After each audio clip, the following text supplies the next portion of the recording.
We have been watching the calendar closely after that last potential government shutdown was averted. A two-tiered solution was agreed upon by Democrats and Republicans, but the first step of that is up very soon.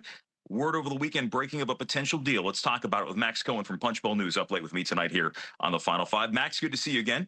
Thank you. Thanks for having me. We have been wondering if there was going to be a deal reached here. It looks like it has, but this is clearly the first step of what's going to be a very long and possibly contentious process. That's correct. And I think the big news here is that this deal was being announced by all the major leaders in Congress, Republicans and Democrats alike. That indicates to me that I think there will be some more haggling, more negotiations, but I expect this deal to pass and we will avoid a long-term government shutdown. Now, there might be a short-term shutdown as there's a funding deadline coming up very soon, but it seems like this, full year funding package will end up passing. There has been, especially on the right, a call by many members to say, let's shut the government down until we get some border funding, border security, border money. Does that seem to be why you have all of these leaders on the same page, at least from the get-go? Well, I think what the leaders have shown here is that there's really no appetite for a shutdown in leadership. And that's always been the case. And I think, you see a lot of conservative House Republicans upset because they thought when Mike Johnson became speaker, maybe he would give different policy outcomes than someone like Kevin McCarthy. We've seen that, being a Speaker of the House, when you become leadership, you become interested in a lot more than just, rabble-rousing or trying to get your one pet issue covered. You become interested in governing. And governing is messy, but governing means you don't want to shut down. And so there's some wins here for Johnson. He cut some IRS money, get some COVID money rescinded. But mainly, I think this is a good thing for Democrats as well, because there's not going to be a shutdown and programs are funded at levels in the Fiscal Responsibility Act, which Biden agreed with McCarthy back in the spring.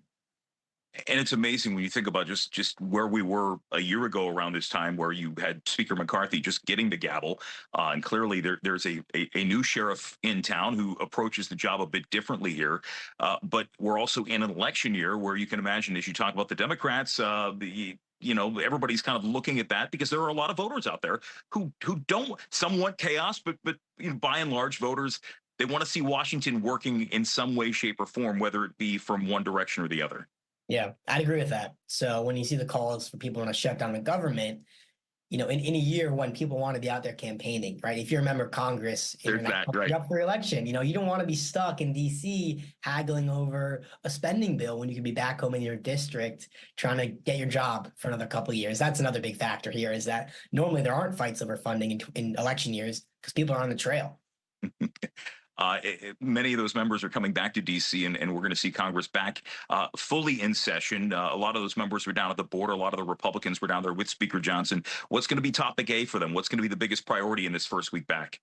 It's interesting because even though the border was top of mind right last week, and a lot of people are talking about it, what we'll see is an impeachment starting off of the Homeland Security Secretary, Alejandro Mayorkas. So they're going to bring back what they saw in Eagle Pass, Texas to D.C., and say this is why we need to remove the person in charge of border security in the Biden administration. So the first hearing is going to be Wednesday on that. Okay.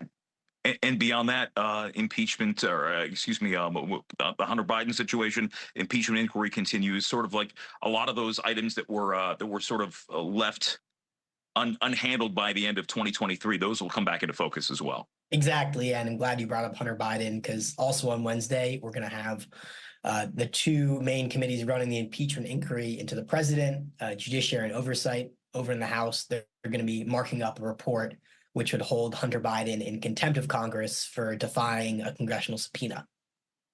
Something we have seen in this town before in terms of subpoenas being defied from other angles, but that's something they're no longer in control. The Democrats are no longer in control. That's why the Republicans have the gavel, they have the power, and they have the ability to do just that. Max Cohen from Punchbowl News, always appreciate the insight. Welcome back to work, and it's going to be a long year ahead for you, especially on the Hill, so we appreciate you taking time tonight. Thank you. And the Final Five is back right after this.